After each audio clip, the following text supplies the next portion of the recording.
Right, it's all yours, Emma. Thank you very much. Good evening, everybody, and welcome to the March meeting of Chiltern-Dormer Parish Council.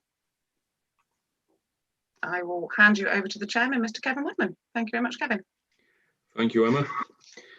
Okay, well, commence with an open session then, if anybody has anything.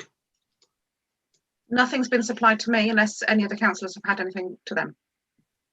I've had a complaint from some of the residents in Little Salmons, excuse me, about somebody parking a rather large vehicle on the bend of the road, making it awkward for vehicles to get by because of other vehicles parked on the bend on the other side of the road.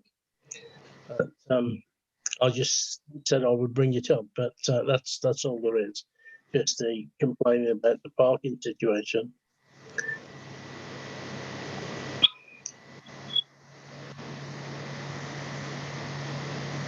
Okay. Okay, then we move on to item 1 then. Apologies and absence. Apologies received from Mr. Batstone and Mr. Williams. Okay, brilliant. Item 2, declarations of interest. Anyone?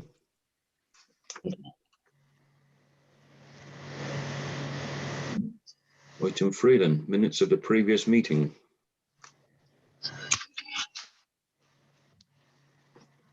Sorry, Dennis, I'm just going to put you on mute a second, just because I've got quite a lot of background noise coming through. If that's okay, I'll do it my end. It's okay. There you go.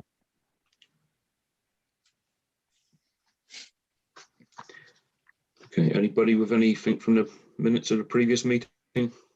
We're happy that they're present and correct. Yep, thank you. Yep. Thanks, Emma. Yep. Item 4, County Councillors report. You should all have received Josh's report. Yeah. Mm-hmm. That you circulated by email. Well, the only thing I have to say about his report was that, yes, the parish council went along with the recommendations in that, but that was only because we could see we weren't going to get what we wanted, which was not what they did. They did what they decided, really, and we accepted on the small road scheme thing, we accepted what we were given because we thought. You've muted yourself. I've finished speaking. All right. It's great Zoom etiquette there. Well done, Hamish. I think we just note the comments, but I think we also should note the concerns from last meeting and the fact that that we still are concerned both with the traffic, or with the two main traffic situations, and once we're through the current situation, would like to continue the discussion with the County Council. I think the only thing I would add, Chairman, as well, is that on at least 2 of the meetings, I raised a point around the traffic calming measures that were implemented in Tinternell, and also that there are other villages in the area that have the 20 mile an hour allowance, and that actually precedent had been set. But I think we went over at least 3 meetings in a row, and we weren't getting anywhere. So I think whilst we're grateful for the council for the work they have done on the road, but it was almost like we were fighting a losing battle, really. So it's a hard one to swallow when actually we still do have a real problem in the village. Has anyone drove through Vicarage Street in Tinternell lately? No? No? Nice permanent 20 miles an hour speed limit right the way through the street. Yeah, and had no problem getting it. That's not even a main thoroughfare, though, is it? I'm serious. I just drove it through there tonight, rushing back here, and it's got a 20 mile an hour speed limit right through it, permanent, fixed.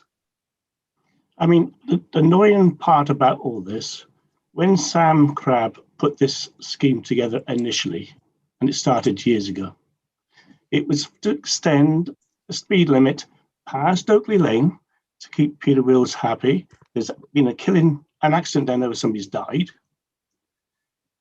That also stopped highways coming back with the excuse it's not long enough. And obviously they didn't extend it this time because they wanted that excuse. The work they did down here is very pretty. They replaced all the damage the cars have done. The signs opposite me, the chevrons, have been smashed to pieces by cars smacking into it, going too fast. All right, they did the roundels again, but that's just fair wear and tear. They did the rumbles, that was fair wear and tear.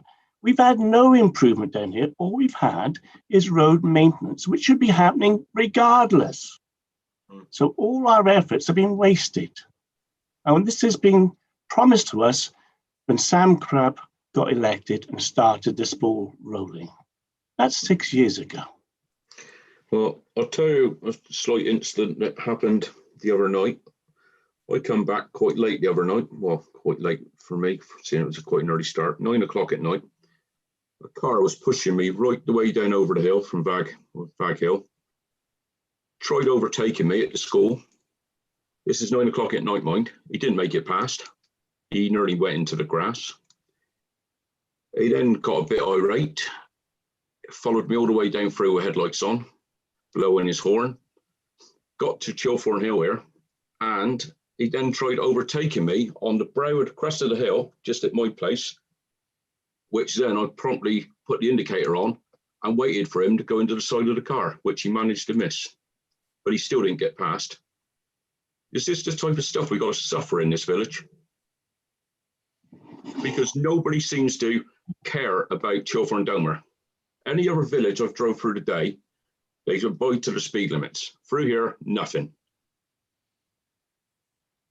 Well, the only thing I can suggest is we go for 2 unitary authorities, not a main Somerset Council authority, so we get control of highways and then we can sort it out ourselves because nobody else is looking after us. Guys, I think, I said, we can go around this, Kev. I mean, we're going to touch on this later, but we need to be able to go and engage directly with the council, armed with evidence and talking face to face. Doing it by one remove, doing it by emails just isn't working. Mm.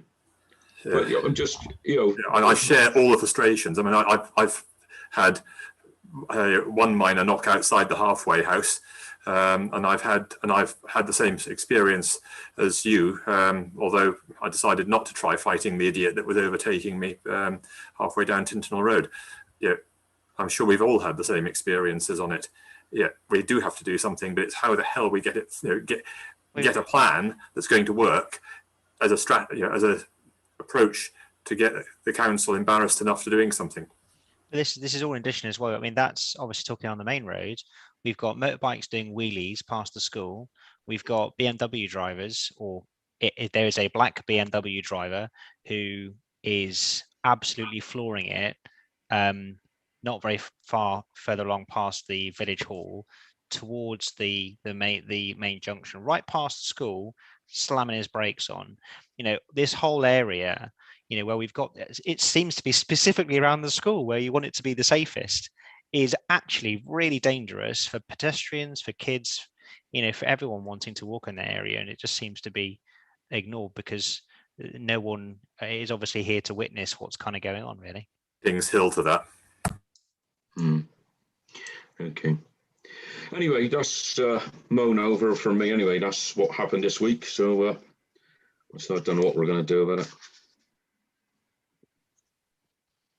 Okay. So we move on to item 5 then, District Councillors Report. Do you want to go first, Paul? Right. I attended Montacute Parish Council last week. Well, sorry, week before. And obviously, now we know the situation we are in with the speed limits, which is not very good. We all concede that. I suggested that we would share their camera. And I asked the clerk to get in touch with Emma. I assume Emma, she has contacted you. I contacted her actually, but yeah. Yeah. As part So- of the follow-up from last meeting. There's a good chance they're more than willing to negotiate with us and share their system when they have it up and running. If you're happy to go along with that as well. Okay. I think we're going to deal with that on the next item, aren't we, Emma? Number 6. Yes, please. You got anything, Tony? Yes, thank you. Good evening, mate. Everyone. Paul's quite right. I attended Montacute as well, and they're more than happy to share it. And I think lots of other parishes are going to do the same. That's got these SIDS. They're going to share it with other parishes. Anyway, give you an update on a few things. Paul knows about this. We took a vote at full council, I think it was last week, about sending a letter to the government about the phosphates and how the planning is completely stopped in our district council. Back up. But when I thought about it, you know, it's ridiculous because our planning department or our district council is quick enough to take the fees off the applicant and agents for planning, knowing quite well it's going to get refused because of phosphate. So, you know, why don't they say, well, hang on a minute, don't give your fee, don't put your application, it's going to get refused. That's my first thing. The other thing is next Wednesday, we got Area East is back on board on the Zoom meetings. That's going to be starting off from next Wednesday. Apart from that, I don't think it's anything else. We're still ongoing, waiting to hear back from the inspector or the government official about unitary authority. We're still waiting for that. Unless Paul's got anything else to add on there, that's me, Kevin. Thank you, Tony. Brilliant, mate. Can I ask a quick question, follow up on that, Tony? The phosphates thing, do I read correctly that there's a consultant being employed to carry out a study on that? Well, Paul can help you out as well with this. We have got a consultant, but what they put a graph of some kind to tell you about the level of phosphates that's ongoing. And as far as I'm led to believe, but the trouble is, Paul, tell you, we can't never get through to anybody on the council. If we need some information, it's not like it used to be. We only hear this from other things. Yes, I think we have got somebody, when I say we, they have employed a company to look into this, but it's still ongoing. The biggest argument we ever get, and Paul will tell you this, is Wessex Water are liable for this. They make millions. They make millions for their stockholders and shares, and they knew about this 2 or 3 years ago. So why the hell didn't they do something then? So we've sent a letter, like I said, full council supported it to the government, saying the blame's on Wessex Water and something should be done pretty quick. Yeah, but Tony, I mean, presumably if somebody is being employed, that there is actually a plan and a timetable to get us out of this mess. Is there that? Or is it just trying to kick the ball down the road a bit further? Sorry, the timetable is 10 years. 10 years. That's Wessex Water have said they'll deal with this in the next 10 years. Yeah. They've told Martok for the next block they're building on, it'll be 4 years before they put a filter in so they can build those houses. There's no reason why they can't do it now. They spend the money. It's not rocket science. They can put filters in to stop the phosphates, but they just won't spend the money on plant, but they give money to the investors. Can I add on that as well, Paul? You're absolutely right. This thing's been ongoing for so long. If you understand about some of the villages, it got the effluent coming out from the drains when it rains. Apparently, so I've been told, some of the villages, the stormwater goes straight into the septic tank, which overflows and causes a problem. Now, Wessex Water know about all this, and they haven't done anything about it. So I think somewhere along the line, something's got to be done, because we can't go on like this. Or in a minute, all the applicants and agents are going to say to our district council, we want our money back. Let's have our fees back until this is sorted out. Quite understandable. Some of the planning applications are still in, and it's been in there nearly a year, some of them. And I feel really sorry for those people, because Paul and myself, we got a lot of stick over this. Why isn't this done? Why isn't it done? And we tried to chase people up. And the trouble is now, I've got to tell you, our planning officers that we think live locally, one lives in Cornwall, one lives in Exeter, one lives in Bristol, the last one I remember lived in Scotland. What do they know about our area? Paul? And the enforcement officer lives in Torquay. That says it all. And the other trouble is they don't come down to have a site meeting. Their excuse is because there's coronavirus, they've got to keep away. So what they tend doing is go on Google Earth to see where the planning is. Listen, they could get in their car, keep their distance, have a look at the site and make a recommendation, but they don't do it. Well done. Okay, we're ready to move on to item 6 then. Highway matters. I've got a couple things to bring into the attention, Emma, if we could, if we want to start with them. Carry on. Okay. Mark spoke to me today he asked about the tarmac down by the church. I think Hamish knows about it down there, by the church path or something down there in the gateway. Well, the only bit that looks rough is the bit across Mr. Clothier's entrance. Yes. I think that's the bit he means. You come out the gate from the church and head south up the village, Yeah. and you have to cross a rough bit of tarmac. That's what it is. Yeah. But that's actually the entrance to Clothier's farm. Oh, right. Okay. I don't know. I know it was brought up a few months ago, but he doesn't know if anything was done or anything happened. No, there was some work done outside the one of the two houses opposite, because the other one's mine. But that was just on the verge. I mean, Yeah. bluntly, I don't see the road as being any worse there than it is on several of the other bits as you go up. I thought it was a Main Street. pathway leading up through to a walkway or something, what was mentioned last time. Yeah, it's the actual path from the gate, the Lynch gate, into the church, till Right. it joins up with the proper path Yeah. that people walk up the village. Okay. So is it council's responsibility or is it Mr. Clothier's? I wouldn't know about that. It's definitely the entrance to the farm.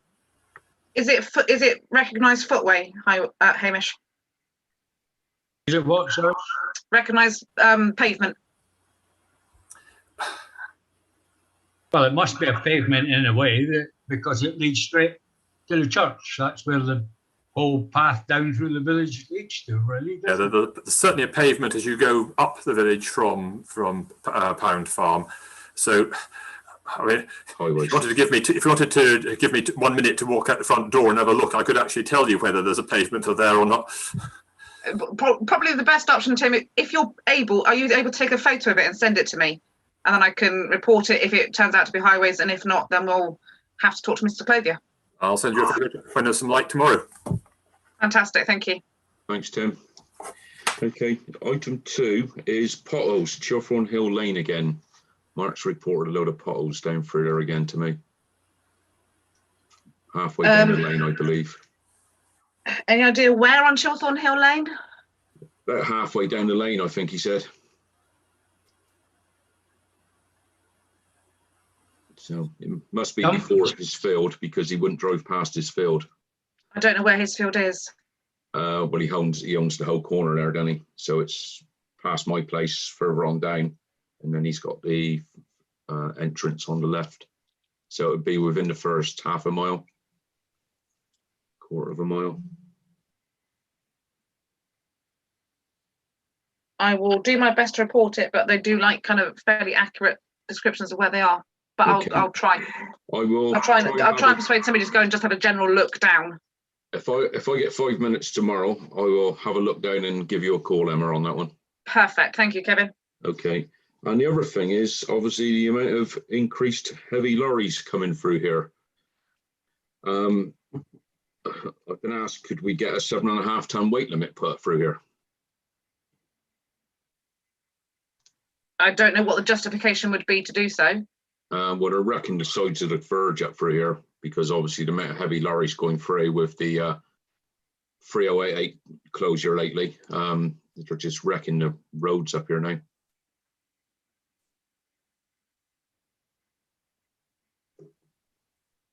Half the issue on that is that the actual signage for the routes out of Houndstone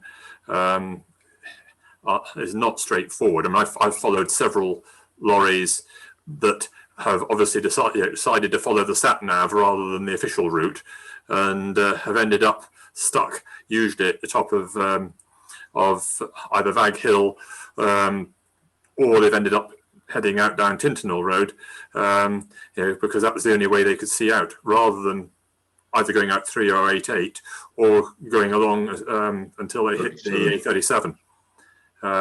But there is the signage on how to get out of Yeovil if you're an HGV driver. I think there is fairly limited. Yeovil's crap anyway for an HGV driver. Have you actually tried driving through Yeovil with heavy goods? I haven't. I know you have. I had enough in a car. Yeah. Well, you can't use Preston Road, can you? You can't use. You can only use Lysander Road, or you got to go up onto West Coker Road. Both of it's not very good for heavy goods. All the others got 7.5 ton weight limits imposed.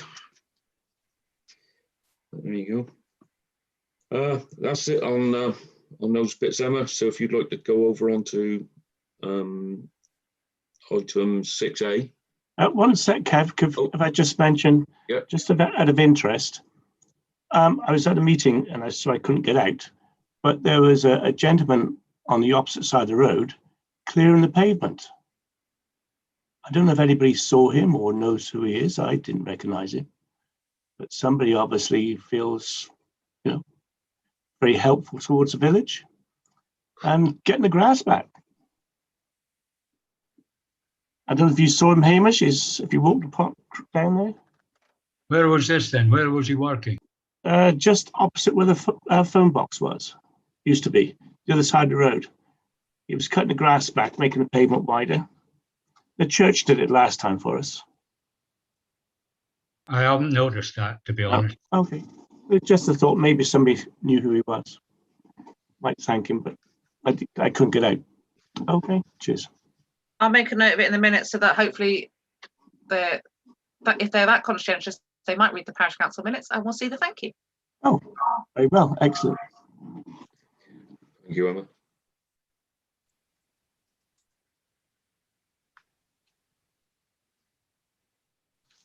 Bear with me 2 seconds.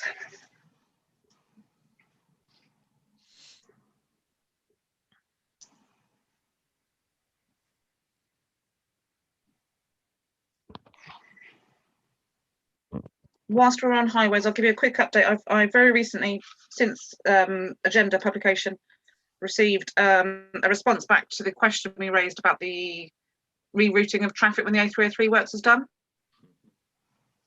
You'll recall that question that was raised last month. I will forward the email to you anyway, but just so that you know, I will read it for you. We are presently completing the design of the project, which will enable us to determine construction methodologies and the requirements surrounding traffic management. At present, we do not envisage any closures of the A303 during 2021. During 2022, we envisage closing the A303 for 2 nights to facilitate logistics on site with diversion routes to be determined. During 2023, the requirements for closing the A303 for the installation / removal of temporary traffic management is to be determined and will be advised following consultations with the local authority. Kind regards, Ben Footit, graduate engineer. I'll take that as a resounding, we don't know. I think it's a resounding, we don't know what's happening in 2 years' time. Yeah. I think that's we're going to make it up as we go along. What? As long as we don't see our diversions going through Bridport.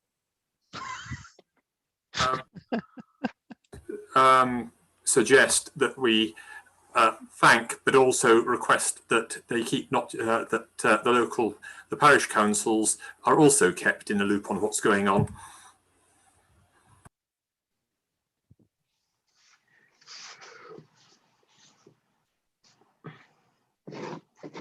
Okie dokie.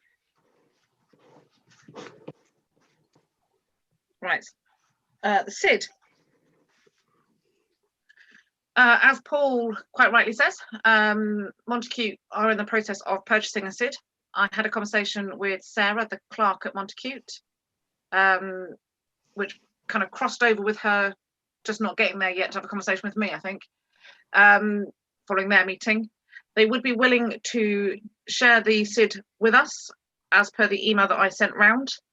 They would like to know, if that's the way you want to go, how many mounting bars you need, because that's the kind of unknown factor in that order for them at this time. I did receive a couple of comments back. I received comments from Hamish and from Tim, and verbal comments from Kevin. Hamish, you were suggesting 4, weren't you? I was. Tim, you were suggesting, oh, memory's gone. Oh, you're on mute, Tim. You're on mute. No, I'm not. Yeah, I don't think I put a number down, and Kev and I have spoken a couple of times since then, so I'm going to hold until Kev's spoken. Thank you very much. And Kevin was suggesting something else entirely. I certainly was. I was suggesting that we just get our own and put various points around the village, because we have quite a few incidents of people speeding everywhere in the village. So I suggest we buy our own, put enough points up so as we can monitor around the village, and then it can be out permanently in various locations throughout the village. One being through Main Street, a couple are free down through Tintnell Road here, and a couple out on the A37 coming in towards George Place Pool, and one the opposite way. And that would give us enough locations to have one permanently out. Nobody would have to go chasing around after it to take it back to Montague or anywhere else. And we would have sole ownership of it.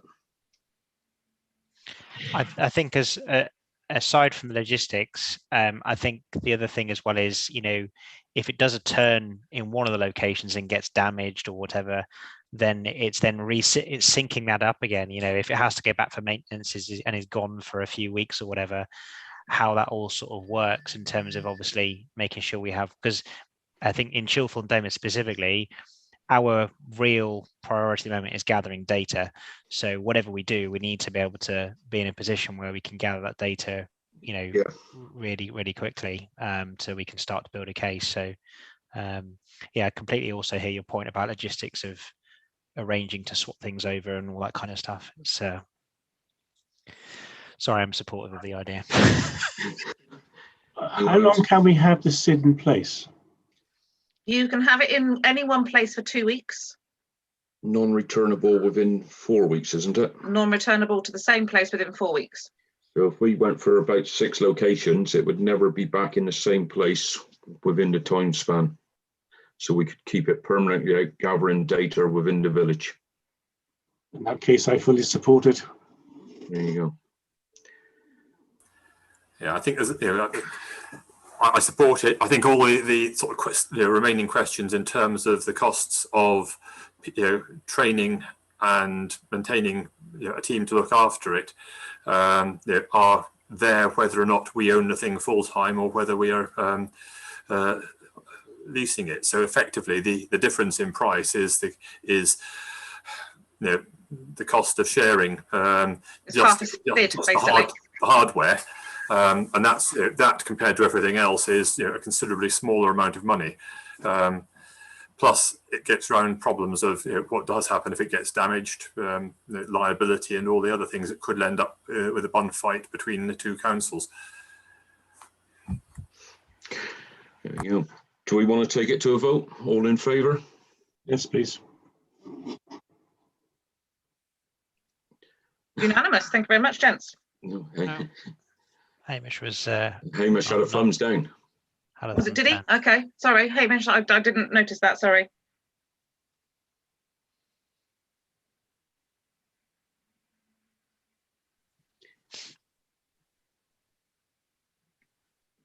I just saw an arm in the air and assumed. There's always one. Did you want to highlight why, Hamish? Or? Purely cost, because I'm a parsimonious person. Okay. But obviously, if we share one, Hamish, people's got the cost of taking it forwards and backwards and everything else as well. Dare, Oh, yeah.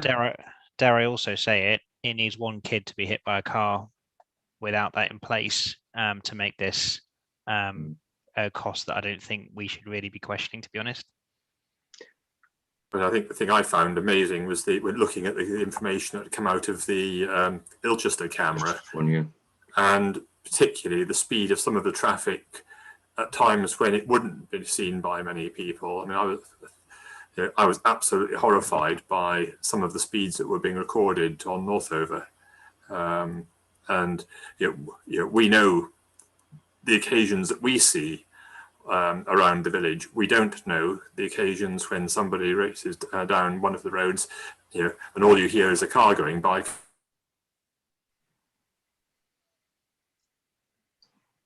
Oh, we lost Tim just at the wrong moment. So either Tim's broadband or mine. I think it's Tim's, because I'm all right, you're all right, and everybody else seems to be moving apart from Tim. I thought Tim had the best broadband in the village. You know? Yeah. Anyway, so I think item A has gone through anyway. So we'll move on to B. Okay, so following on from item A and that vote then, where would you like me to go next? Do you want me to start looking at prices? Can you price some up, please, Emma? We don't want the cheapest rubbish. We want something that's easy to work with, something that's, out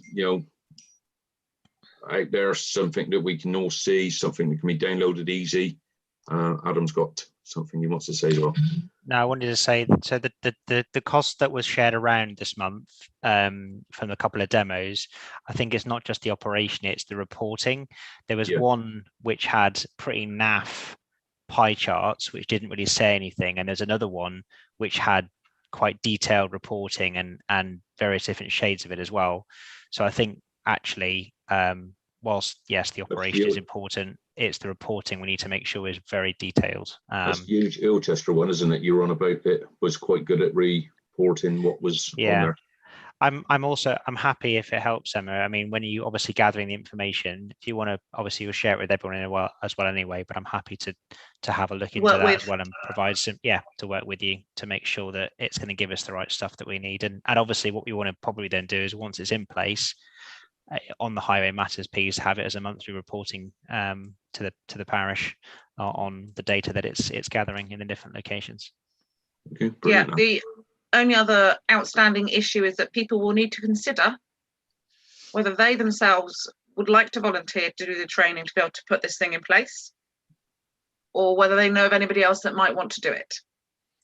Well, I volunteered originally to go out and help with doing spot checks when that was originally off before COVID. So I'll be perfectly happy to help out with this interest. No problem. I'll give you a hand, Adam, if I got the time to do it. So maybe a backup or something. Yeah, Hamish, sorry. Yeah, Hamish got something. If you're really desperate, I'll give a hand. Thanks, Paul. Go ahead, Hamish. I think one of the first things we have to do is get permission or indication from the highways where we can put them. Yep, that was where I was going next, Hamish. Thank you. We need to provide Sarah very kindly. I think it's Sarah rather than it was Sarah that provided the guidance from county. So we need to come up with some ideas as to where we want to put them so that I can put those locations on a map and we can get photos of those locations and get that information to county and start the ball rolling from their end as well. We've already got 2 locations in the village now, because there's one coming down over Vag Hill and there's one location right outside my house which has got the existing mountain bracket on it already. So they've already used them 2 points. So that's 2 points already. Yeah, I just think that as a unit, those things need to be considered, and maybe we get a bit funky with a Google map and a pin play with a shared screen at some point to say, what do we think about? We'll have pins to say where existing street furniture is. Yeah. I'd like one opposite for the catch them from coming to prove what speed they go past Mark's entrance as well. So I'd like one facing back towards Yeovil, around by Mark's place here, or just down the road, so as it picks up what speed they're doing when they exit the village, because that is absolutely mental. I think certainly the starting point needs to be, where is the existing street furniture that we could attach it to? Yeah. So that we can then work out if there's anywhere that doesn't have existing street furniture that you would also like one, that you'd have to consider the cost of getting another post put in for those locations. Okay. Adam, how good is your planning software that it might be able to do that? Yeah, I'm happy to. I'll work offline with you and discuss the needs for that. That's Great. fine. Thank you very much, Adam. That'd be superb. Thanks, Adam. Brilliant, mate. No worries. But there's a 30-mile-an-hour repeater right outside in my hedge here. It's already got the furniture on it, mate. So that's one point. And obviously we all know the one coming down over opposite the carpenters, that's already got it fitted as well. Yeah, that's fine. So Well, that's I say I'm happy to either liaise with the other parish councillors here, and sorry, Tim's just joining us again. In terms of if where existing furniture exists, and mapping that out, and then I can always do a walk around the village just to go and any problems, mate, just give us a ring. You can talk to me most days if you need me. Yeah, that's no problem. Okay. So we'll commit to get that information back before next meeting. Yeah, because obviously the sooner we can get that information back to the council for this is where we'd like it, the sooner we can get it to county. Yep. Brilliant. Yeah. Oh, you're back, Tim. Yeah, sorry for that. I don't know what happened with the well, I do know how the internet just decided to drop for a minute. It provided plenty of humour, Tim. Don't worry. Okay. Okay. 6B, the vehicle activated sign. This is a follow-up again from last meeting. Adam, I know that you and I were going to get together on this, but the timescales ran away, i.e. we had a couple of days to get the comments back to the small improvement scheme officer at county. So I took the initiative and went with the notes that I'd made, which actually made sense to me at the time, so that was good. The questions have been asked. He is currently asking the designers and manufacturers of the signs as to what the limitation is from, or where the limitation has come from, and whether there is an ability, although it wouldn't be an ideal solution, if there is a 30-minute power restriction, for argument's sake, for want of a better term, on the wigwag in Main Street, because that's solar powered, whether or not highways are happy to have a differing timings on Tintnell Road versus Main Street. So at least the powered ones could be longer, even if Main Street isn't. I know that's not necessarily the ideal solution, but that's kind of one of the other questions I asked, basically, that if there is this absolute 30-minute, what about? I think what's worth highlighting, I guess, really is this is sorry, someone's got a echo on the yeah, I think it was obviously worth highlighting this in addition to the SID that we're going to get in. Obviously we could probably mount the SID on that same furniture anyway. If we were limited from a power perspective to 30 minutes, then at least we've got other controls in place there to sort of try and build a case if we need to get that, either a bigger solar panel on there or bigger battery or whatever. Yeah, I completely accept that. And it may well be that during the summer months it might be fine because the solar panel will be far more efficient, but they maybe actually have, like, worst case scenario, if the weather's pretty horrible, this is the time it's going to give you, so we're going to give you the 30 minutes. So it'd be interesting, just to get some feedback on that, because we ideally need it to reflect what's kind of going on there, really. Yeah, as I say, I would have been more than happy to work with you, but when I spoke to him and said we've got some concerns, he was like, oh, we need to have them like now. Yeah. So I went ahead and have been in communication with. I've heard nothing back yet, other than from him saying I'm in communication with. Is there any reason why they put solar in there in the first place, given that there's plenty of power in the area? I don't know. No. Okay. Is the honest answer. I can ask the question. No, I mean it's done now, isn't it? It's installed, but it just kind of like I said, it just seems a bit of a shame that that wasn't thought about before they did it. But there we go.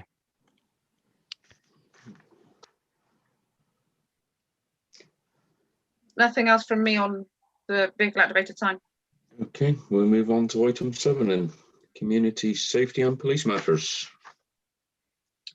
I'm doing a lot of following up from last meeting. I responded to the PCSO. Unfortunately, he hasn't sent me a report this month. But I did respond to him saying thank you very much for his report, most gratefully received.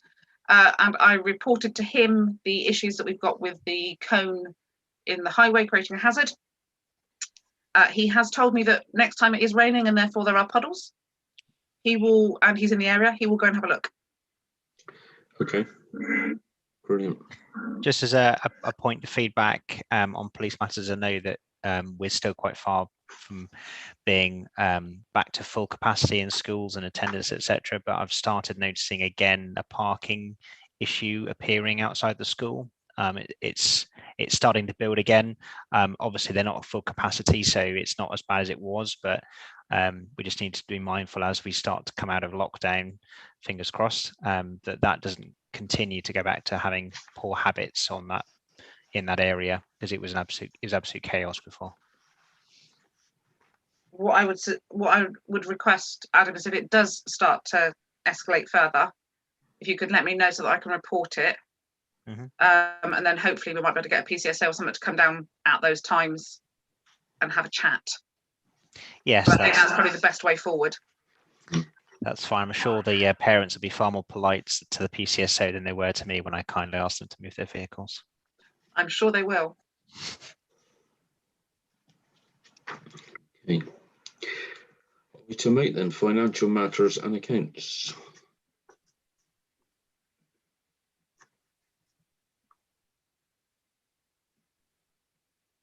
I can't write and talk at the same time, sorry. It's a skill that I just haven't learned. Yeah, as it says on the tin, really. 6A, no receipts other than a little bit of interest, and it is a little bit of interest. Yeah.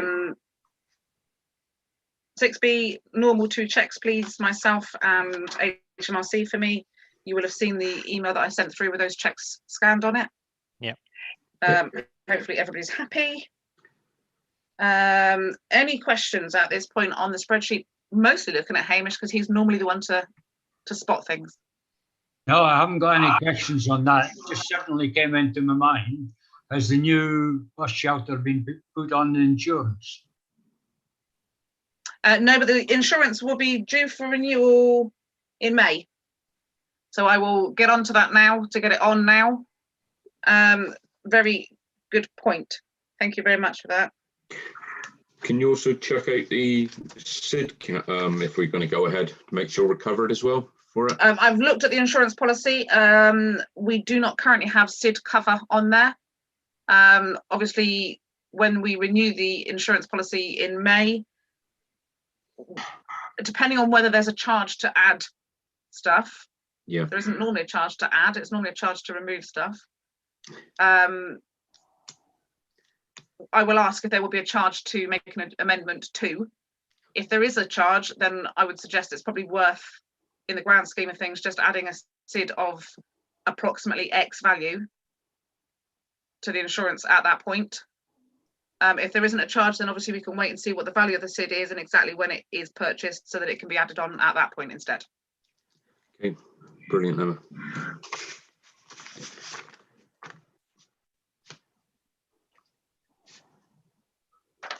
608C. Say yes. Yeah. We have received a grant request.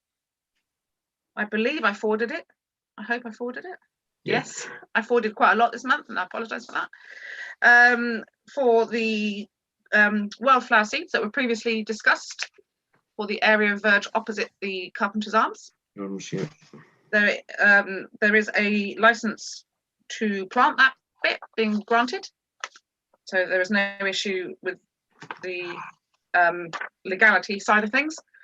The grant request is not for a huge amount of money. It is £38.45.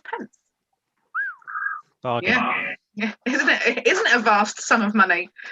I think we voted on this last year, didn't we? You were all happy at the time then. I'm yeah. presuming, therefore, that you're all going to be happy again now. Yeah, I am. Please speak now if you're not. Okay. Maybe we could put our SID camera there so it kind of softens the blow. It looks pretty as they're getting Lovely and pretty and colourful. And the only hand I didn't see up at the time was Paul's. Paul, I might just not have seen your hand was up. Are you okay with the £38.45? No problem at all. I'm just concerned we got so much money. We're buying a SID camera, mate. That'd take some of it out. I think so. It's a bit high to me. Mm. Oh well. Better have too much than too little. We don't just give it away, you know.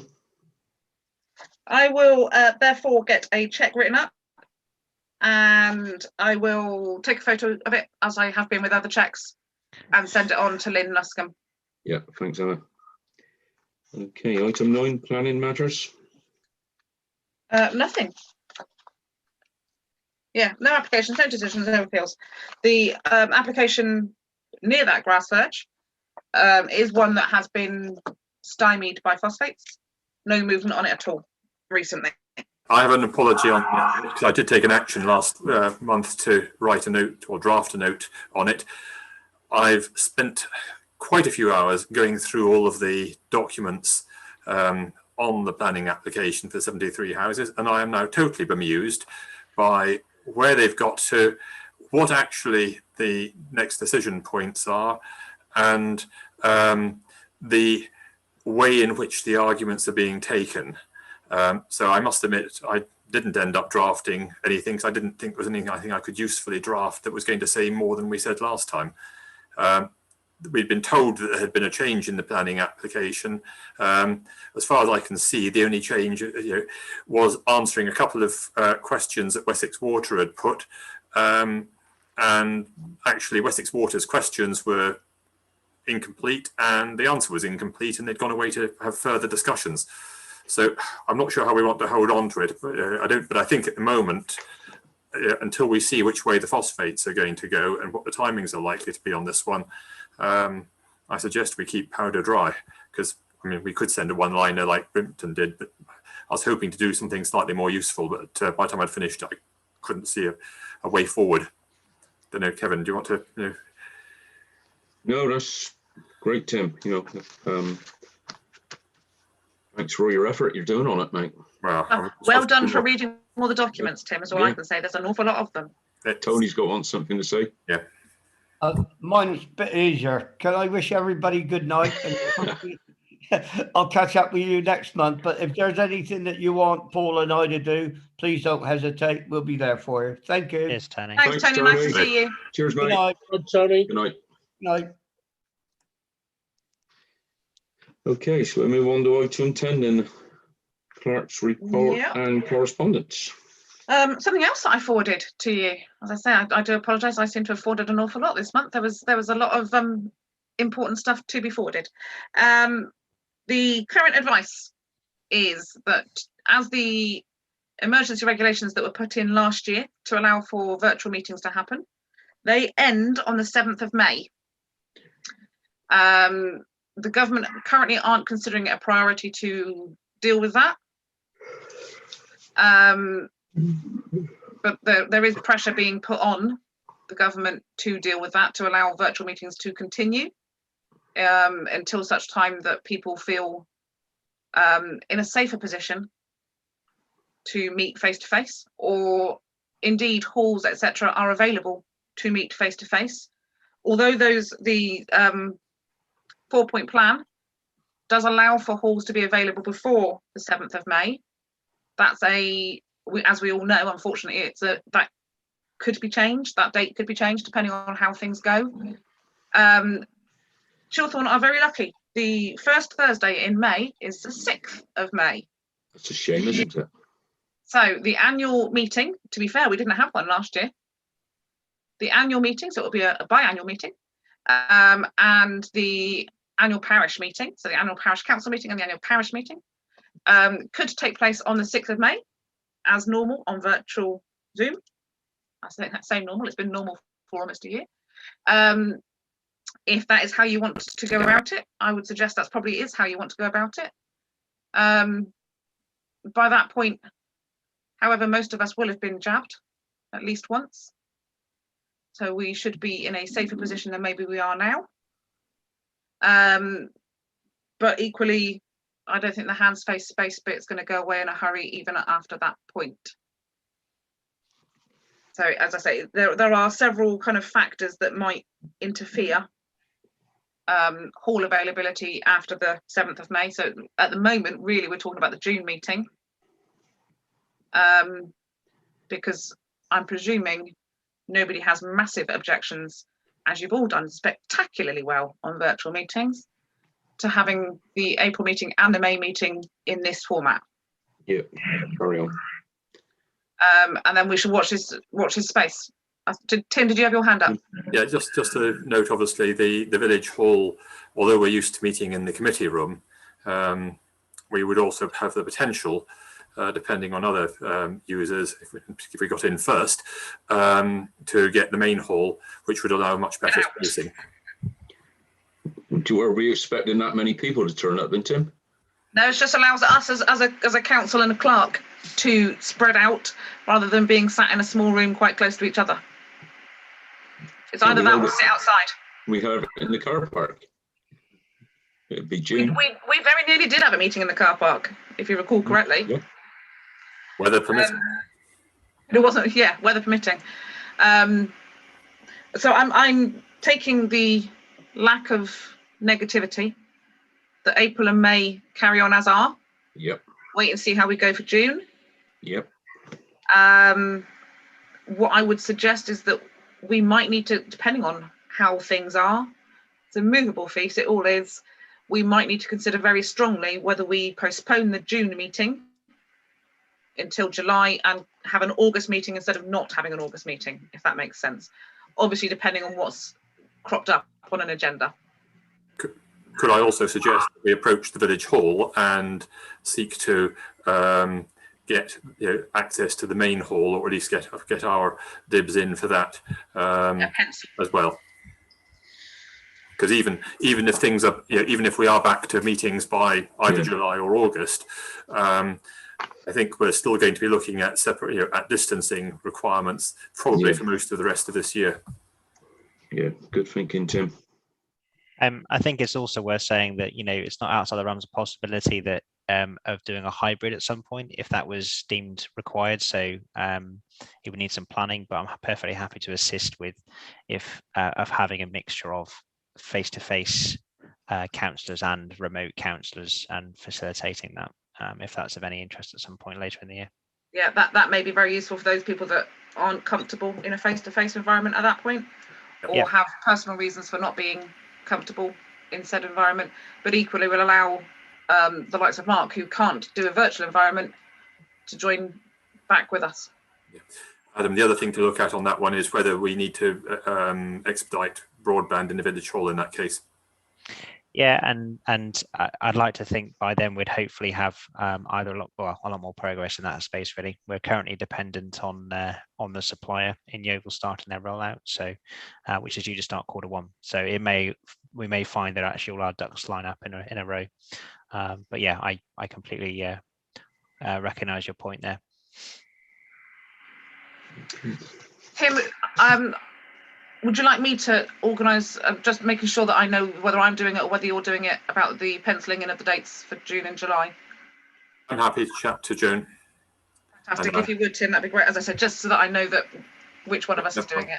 Yeah, I'll take that. Thank you very much. Okay. Item 11, allotments, and down to you, Adam. Yeah, so since the last meeting, the ground we've now, with the help of Lara, very kindly, we've started prepping the ground in the area and getting it ready for the beds to go out. We've also had one gentleman who has expressed that he wants a plot when it's ready, which is really good. And also the Green Steps team are now going to be this month advertising the availability of the allotments out to their distribution. So we'll obviously respond back as far as that's concerned in terms of coordinating that. I'm also going to be starting, so even on my plot, rebuilding some beds in the same design as it will be for the for the village for the community allotment. So I'll be able to give a price per unit for the actual beds, and they can be done individually. So we haven't necessarily got to go and, spend a lot of money on the allotment before there's actually demand there. But I'd like to think obviously we can just obviously respond as is needed. They only take a day to put together and install. So, but yeah, that's obviously been a slow burner for some time with COVID, etc. It's been happening. I'd be interested to know though, either Kev or anyone else in terms of trade links. At the moment, I'm working with £4 per meter plus VAT for 6x2, which is what we're using for this. That's from CRS in Yeovil. Obviously, I know they'll only give, a lot of the merchants only give discount for bulk. What links? That's based on 4.8. So it works out if we're doing a 2-level high bed, about circa £85 per bed. Okay, that's from CRS, yeah? Yeah, I went to Okay. Jewson, I went to Bradford's. CRS actually was the cheapest, but obviously that's only a cash account. I haven't got an account with them. So if you've got any links, and that's untreated as well, it's softwood untreated, can't be Okay. tannalized because the chemicals leach into the soil. Yeah. So it's untreated. Yeah. I have to go to CRS tomorrow, so I will make some inquiries. And obviously that's just a general inquiry as well. Obviously, if you use CRS before, if they know your face, then obviously I'm sure you can put some of your Kev niceness over the desk. I got a trade counter. Yeah, great. So that was based on. So I'm looking at getting 16 lengths of that for my own plot to build 4 beds. So obviously that price is based on that, but I'd be interested to know if you get any more luck having a trade account with them. Okay, mate. Thank No you. worries. So it's a little bit of progress, groundbreaking. But also we've got somebody before the letters have gone out that really wants a plot. I know we had 4 or so people come from the survey they did. So I'm hoping to have some names of people who want to get plots, and obviously then we can then just respond as is needed and start handing them out to people. Okay, brilliant. All right. Anything else on that one? No. Nothing else from me on that one, thank you. Okay, we move on to item 12, Village Hall. I'm unmuted. Nothing further to report. Obviously waiting to see how the government's plans for coming out of lockdown proceed. Otherwise, we're still in lockdown. Okay. Thanks, Tim. Yeah, sorry. The only other one is I did return some extra clarifications for the fund, the District Council Climate Emergency Community Fund applications. Those went in. I've heard nothing else, and the indications are that they're not going to make a decision in a hurry on those, unfortunately. Okay. Obviously, Tim, if I hear anything, then I will circulate. Yeah, thanks, Emma. It's as I say, I mean, what came out was some very general questions, and I got the impression that they'd been inundated by requests to put solar panels and a few other things and electric car charging points in. Yeah, I certainly know that staffing levels have been hit with people doing like I was, being redeployed. There's been a large number of county council and I believe district council across the county that have been redeployed, and so therefore some work has had to take a little bit of a backseat. I think we'd all count that as a sensible reallocation of resources at the moment. Thank you for saying that. Thanks, Tim. We'll move on to item 13, Recreational Trust. Over to you, Hamish. Very similar, I'm afraid. In limbo, nothing much happening. None. Adam? Yeah, I just wanted to raise a point on that. I'm not sure whether it would be eligible or not, but I know that the government did give a grant out for establishments, and like I said, I'm not sure the classification of the recreation ground, but having to be shut over COVID, They were giving out discretionary grants, which were delegated down to South Somerset and the other local councils as well to give out. And it's a simple application. So I'm not sure on the classification of the recreational trust, but I know that there was government grant funding there for pubs, restaurants, and similar establishments to cope with the lack of income from due to COVID. It is in fact a charity, and they did get a grant from South Somerset District Council. I think it was £10,000. Okay, good. Good news. Item 14, and any other matters raised by permission of the chairman? Tim? Just to highlight, one of the few emails I got recently that's actually been quite interesting was one on public rights of way. Emma, did you see that one that came out? Probably. Okay, it was on the 28th at 13:30. So that was I'll hand it back. Thank you very much. 28. But basically, it's just basically encouraging us to take an interest in footpaths. But what I found when I went onto the website, something I hadn't seen before, and you may have, somebody else may have seen it already, was the official Explore Somerset Rights of Way online site, which includes map of all of the rights of way and also a list of all of the various issues that those have had in terms of obstacles being placed, problems being reported, etc.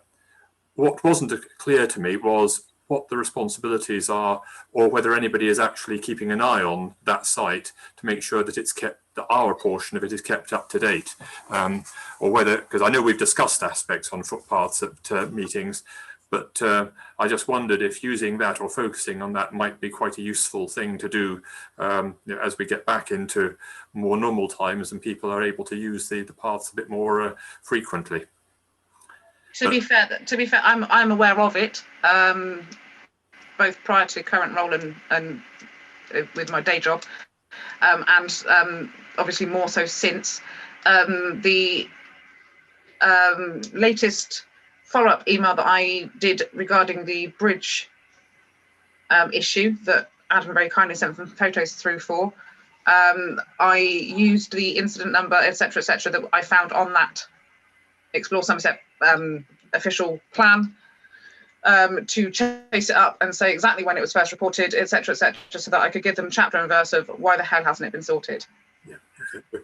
I was wondering whether actually, Adam, it might be something for a link to that to be put onto the website, because certainly I found it something I hadn't seen before. I was aware of the footpaths. I've got hard copy maps, but most people nowadays don't bother with those.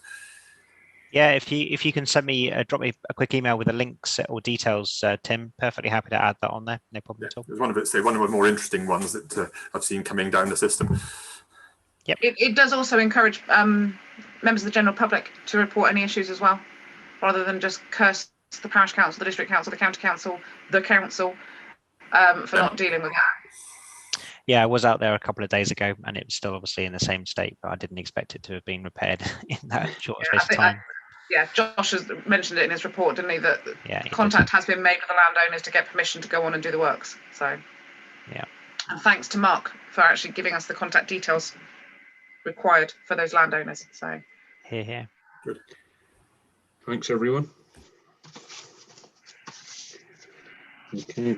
Item 15, date and time of meeting for the next one, 1st of April. And no, it's not an April Fool's joke.